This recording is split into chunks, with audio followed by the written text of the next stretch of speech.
The silence inside the drab, wood-paneled courtroom was heavy enough to choke on, a physical weight pressing down on my chest like a lead vest. Dust motes danced in the shafts of stale afternoon light, oblivious to the tension that was tightening around my throat. Across the aisle sat my stepbrother, Caleb. He was leaning back in his chair with the casual arrogance of a man who had never faced a consequence he couldn't charm his way out of. He was sporting that practiced smirk, the one he usually reserved for bartenders he was trying to shortchange or girlfriends he was about to dump. He looked over at our mother, Meredith, and gave a subtle wink. They thought this was a game. They thought this was just another messy domestic dispute where the loudest voice wins. But then the judge, the Honorable Arthur Halloway, a man with a face carved from granite and eyes that had seen every variety of human deceit, stopped flipping through the papers on his desk. He paused, his hand resting heavily on a thick, black binder that looked entirely out of place amidst the piles of loose legal briefs. It wasn't a standard police file. It was a bound report with a red security seal that I recognized from a life they knew nothing about. Halloway looked up. The air conditioning seemed to kick into overdrive, dropping the room's temperature by 20 degrees in a heartbeat. His gaze didn't just land on Caleb. It pinned him to the chair like a specimen on a dissection tray. "Mr. Vance," the judge said, his voice a low rumble of gravel grinding against stone. "I have read a lot of fiction in this room, usually disguised as testimony.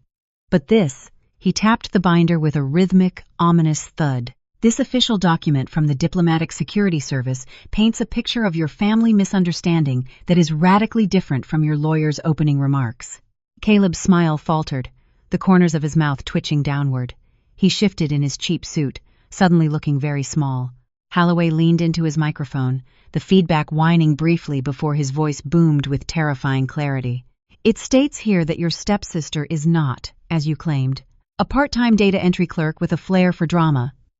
Her designation is Senior Threat Analyst with a Level 5 top-secret security clearance." A gasp rippled through the small gallery, coming from my mother's direction. But Halloway wasn't finished, and at exactly 0200 hours on the night in question, the judge continued, his eyes narrowing. "She didn't just text a friend. She initiated the activation of a federal duress protocol, a silent SOS beacon designed to alert the Pentagon that a high-value asset is under imminent threat of life." The judge paused, letting the words hang in the air like the blade of a guillotine. "Mr. Vance, based on what I am reading, the verdict of this hearing is the least of your worries. You are no longer in a civil dispute. You have stumbled into a federal incident." Caleb's smirk was gone, wiped clean and replaced by a pale, slack-jawed mask of pure terror. In that moment, a cold, quiet certainty settled in my gut. For years, they had spoken over me. Now, they were finally learning a language they couldn't ignore, the language of consequence. To understand the absolute zero temperature of that courtroom, you have to understand the fire that burned in my mother's kitchen exactly 14 days prior. The memory wasn't hazy. It was etched into my mind with the high-definition clarity of trauma. It was 2 hours. The house was wrapped in a suffocating silence, broken only by the slurring, jagged rhythm of Caleb's voice. He was pacing around the kitchen island, a bottle of expensive bourbon stolen from Robert's stash swinging dangerously in his hand. Caleb was the family's undisputed golden child, a 30-year-old man-child whose failures were always painted as bad luck and whose tantrums were excused as passion. I was standing by the sink, still in my work clothes, trying to de-escalate what had started as a minor disagreement about a borrowed car and had spiraled into one of his infamous drunken rages. From the living room archway, my mother, Meredith, and my stepfather, Robert, watched. They weren't intervening. They weren't horrified. They were spectators at the Coliseum, watching the lions circle. "You think you're better than me, don't you, Elena?" Caleb sneered, that familiar smirk twisting his handsome features into something ugly. "Just because you have some boring desk job in D.C., while I'm out here actually living." I kept my voice low, a technique ingrained in me from years of negotiation training. "Caleb, put the bottle down. We can talk about this when you're sober." "Don't patronize him." "Elena," Meredith's voice floated in from the darkness, laced with a weary, toxic amusement. She adjusted her silk robe, looking at me with the disdain one reserves for a buzzing fly. "You know how sensitive he is. You always have to provoke him.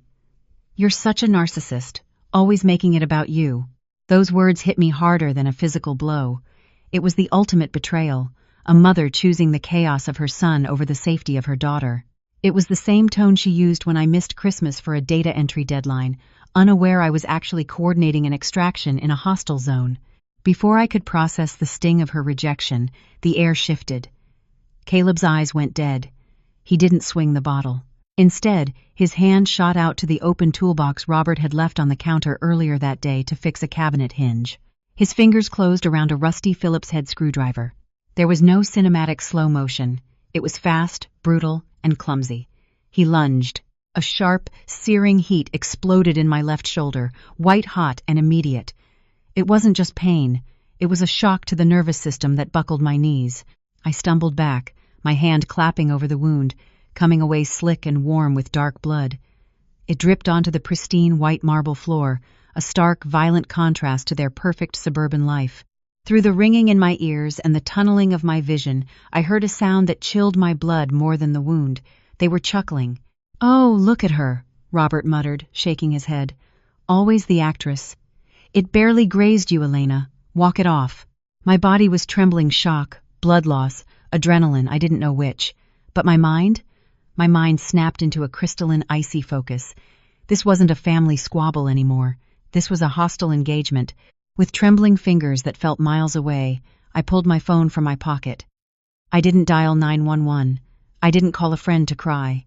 I opened a secure, encrypted app disguised as a weather widget and typed 3 letters to a single, unlisted number. It wasn't a plea for help. It was a signal, a beacon. Then, the darkness took me. They thought I was texting a boyfriend for sympathy. They had no idea I had just triggered a system designed to protect federal assets under threat on foreign soil. To understand the reckoning that was now unfolding in that courtroom, you have to understand the 2 lives I was living. To my family, my life was a beige file folder, something to be tucked away and forgotten. I was the quiet background noise to the main event, my stepbrother Caleb. I remember one Sunday barbecue, the air thick with the smell of charcoal and cheap beer. Caleb was holding court, bragging about being promoted to assistant sales manager at the local Nissan dealership. My stepfather, Robert, a man who saw Caleb as a second chance at his own faded ambitions, slapped him on the back, beaming with a pride I had never once seen directed at me. The whole family cheered. It was like he'd just won a Nobel Prize. Later, I tried to share a small victory of my own. I mentioned to Robert that I had just completed a 6-month certification course. For work, a grueling program that less than 10% of applicants pass, involving advanced cryptography and counter-surveillance techniques. He gave me a distracted pat on the head, his eyes already scanning the yard for Caleb. "That's nice, sweetie," he said, his voice dripping with condescension. "You stick with that little government job. It's safe. Safe." To them, my career was the equivalent of shuffling papers at the DMV. A boring, stable, and utterly insignificant job they could comfortably ignore. They didn't have the imagination for anything else. That quiet dismissal was a language I was fluent in. It was present in every condescending smile from my mother, Meredith, a woman who prized the flawless image of her new family above all else. Years earlier, when I tried to explain my career aspirations, she had cut me off with a wave of her hand. "Elena, please," she'd sighed. "Your stepfather provides for us. Caleb needs our support. He's sensitive. Don't make things complicated with all your ambition." My ambition was an inconvenience, a smudge on her perfect family portrait, so I stopped trying. I let them believe I was just a cog in some vast, boring bureaucracy. It was easier than explaining the truth, that my world was anything but safe. While they were celebrating a minor promotion to sell hatchbacks, my reality was a soundproof, windowless room known as a skiff-sensitive compartmented information facility, a place where the silence is so absolute you can hear your own heartbeat. There, I wasn't, sweetie. I was the lead analyst. Just days before that barbecue, I stood before my superior, Director Sterling, a man whose steely gaze could make colonels sweat, and delivered a threat assessment. The lives of an ambassador and his entire staff depended on my analysis. I spoke a language my family would never understand, a language of protocols and probabilities. "The asset is reporting heightened chatter on encrypted channels," I stated, my voice calm and steady as I pointed to a specific node on a digital map. The traffic pattern is consistent with pre-attack surveillance. I'm recommending we elevate the security posture to Delta immediately. I paused, taking a breath. The algorithm flags a 96.5% probability of an imminent hostile action within the next 48 hours. There was no emotion in my voice, only data, only facts. Director Sterling listened without interruption, his eyes locked on the screen, processing every word. He didn't pat my head or call my work nice. He just looked at me, a silent acknowledgement of the weight of my words passing between us. Then he gave a single sharp nod. "Execute," he commanded. "Your analysis has never been wrong. In that world, my ambition wasn't an inconvenience. It was a shield that protected people. My quiet, focused nature wasn't a personality flaw. It was a critical asset that allowed me to see the patterns no one else could. I lived a life of immense consequence and quiet competence, earning the respect of people who held the fate of nations in their hands. Then I would go home for the holidays, and I would be the boring daughter with the safe little government job again. The invisible girl. I existed in two separate universes, and the whiplash between them was a constant private burden. One life was a cacophony of undeserved praise for the smallest of achievements, and the other was a silent world of earned respect for the highest of stakes. I never tried to bridge the two. I knew it was impossible. For years, I'd been trying to earn their respect.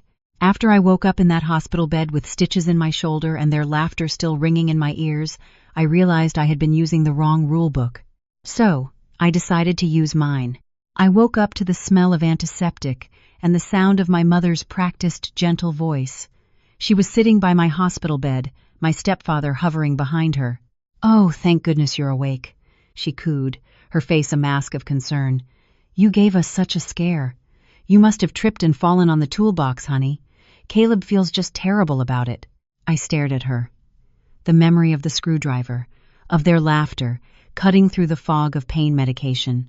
They were already rewriting history, smoothing over the jagged edges of what really happened to protect him, to protect their perfect, peaceful life. A cold, hard clarity washed over me. For the first time, I didn't feel hurt. I felt nothing at all. There was no point in arguing, in pleading my case with people who had already decided on their verdict. I simply nodded, my gaze flat and empty. When they left, promising to bring me some clothes, I picked up the phone, but I didn't call the police. I called a number that bypassed local precincts entirely, my agency's internal affairs division. My voice was steady, devoid of emotion. "This is analyst Elena Vance," I said. "I am reporting an assault on a federal employee and the activation of a duress protocol." This was no longer about family. It was about procedure. The next day, I was visited by a woman from the agency's legal counsel. Her name was Sarah, a sharp, no-nonsense lawyer with eyes that seemed to see right through any lie. She wasn't there to offer sympathy. She was there to execute a strategy. She explained that my SOS text wasn't just a message. It was a digital flare that automatically generated a high-priority, time-stamped incident report, logged my precise coordinates, and dispatched a federal wellness check team, the ones who had found me bleeding on the floor, and called 911. That report, she told me, was a sealed official document. Our strategy was simple. We would introduce it in court and let the facts speak for themselves. While I was recovering, my family was preparing for a different kind of battle. They hired a cheap local lawyer, the kind you see on daytime television ads.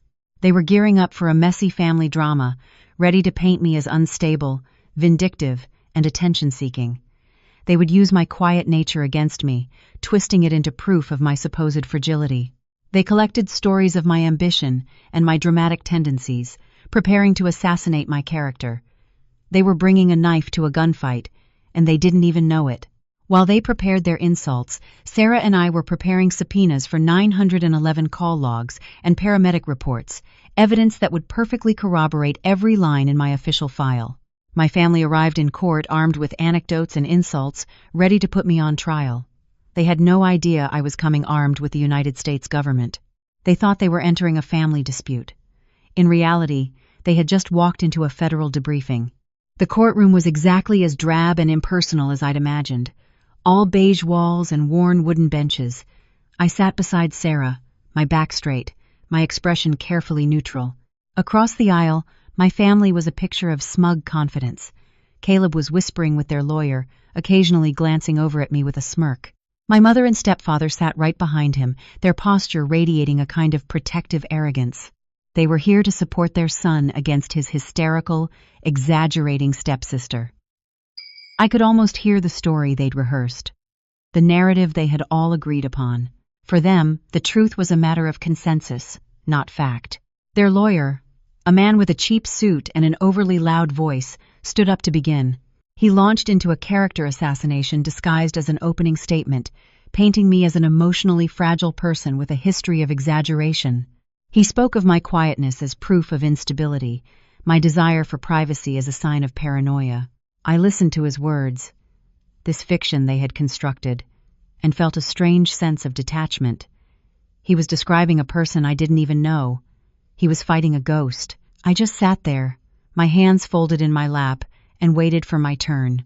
I knew my story didn't need to be embellished or defended with emotional appeals. It was already a matter of official record. When he finally finished, Sarah stood. She was the complete opposite of him, calm, precise, and radiating a quiet authority that instantly commanded the room's attention. She didn't raise her voice. She didn't need to. "Your Honor," she said, her tone crisp and professional.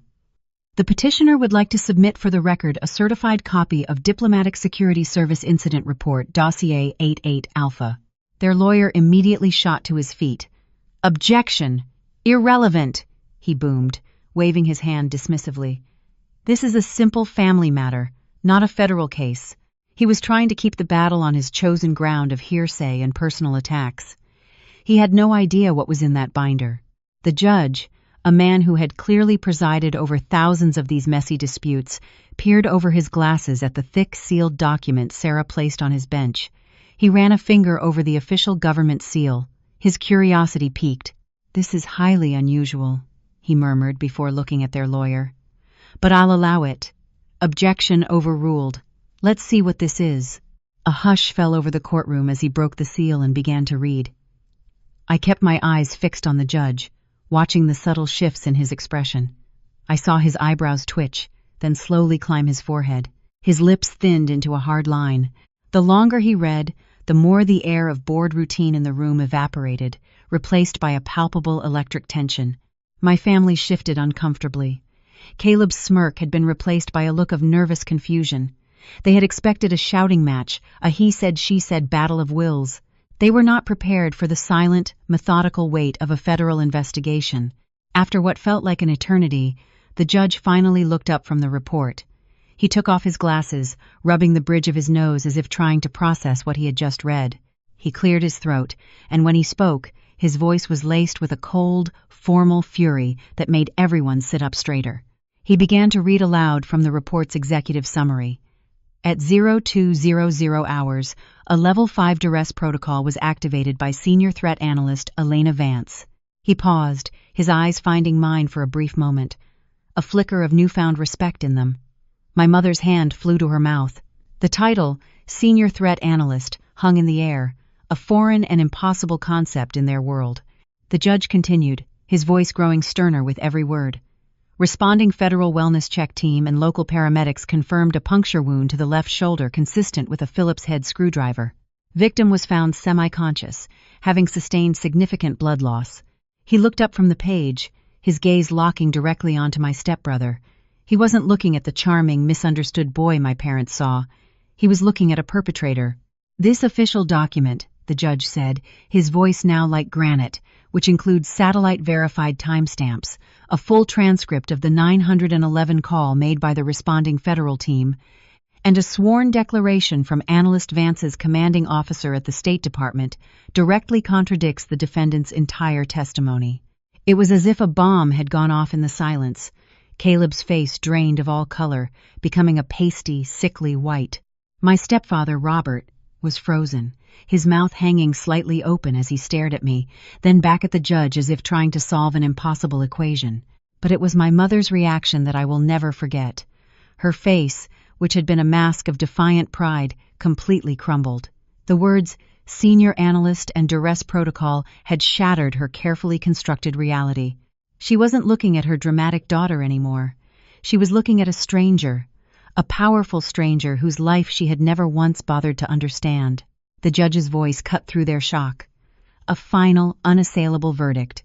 Based on this unimpeachable federal document, I am issuing a permanent restraining order. Furthermore, I am referring this entire case to the district attorney's office with a formal recommendation for felony assault charges. My stepfather had always told Caleb he was a born winner. But in a world governed by evidence and protocol, the truth always has the final word. The judge's final words hung in the air, absolute and irreversible. As two bailiffs approached the table to escort a stunned and trembling Caleb away, the spell of my family's disbelief finally broke. My mother, her face a mess of tears and confusion, tried to rush towards me, my stepfather right behind her. "Elena, wait!" she cried out, her voice cracking. We need to talk."